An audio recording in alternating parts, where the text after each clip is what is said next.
To dissolve or not to dissolve when editing? That is the question. Hi, I'm Grant and I wanted to make this short video about whether using dissolves when editing still have their place today. There's no doubt that cuts-only editing is a very modern or popular style of editing in the last few years.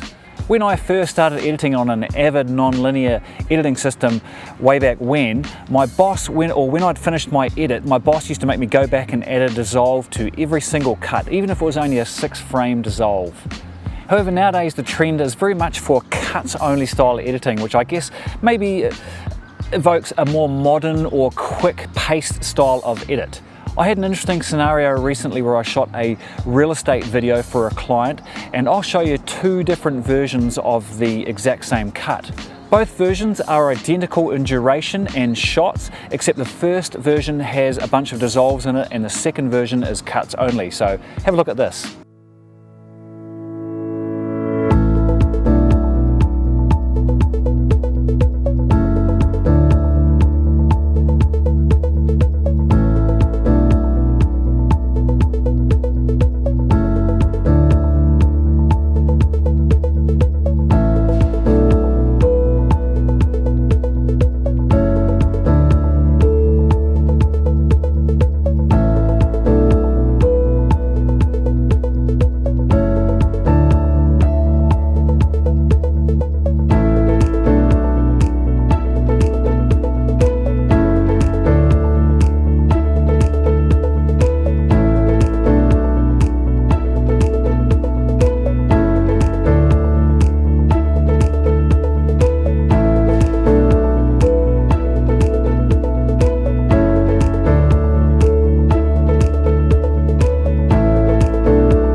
And here's the exact same video with cuts only.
I actually showed my client the cut-only version first, and she came back to me and told me that she thought some of the shots were a little bit abrupt and she wanted to lengthen some of the shots. What I ended up doing was not lengthening any of the shots, but rather adding some dissolves to quite a few of the shots. I added some 15 frame and 25 frame dissolves to quite a few of the shots. She then came back to me and said she liked the new duration and length of those videos and was a happy client. As always though, it depends on the pace and the style of your edit, or the music bed, or perhaps the intended audience of your edit. Personally, I quite like the cuts only style of editing, but if you're producing a video for a client who is paying you money, then you have to meet and exceed their expectations, and if they're after some dissolves, then perhaps that's the right choice.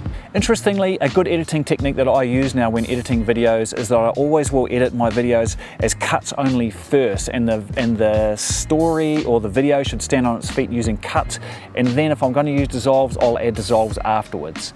Dissolves can sometimes let you hide abrupt shot changes or contradicting shots, so it's always good to edit your video as cuts only first. That's my take on using dissolves when editing. Leave a comment below on what you think about using or not using dissolves.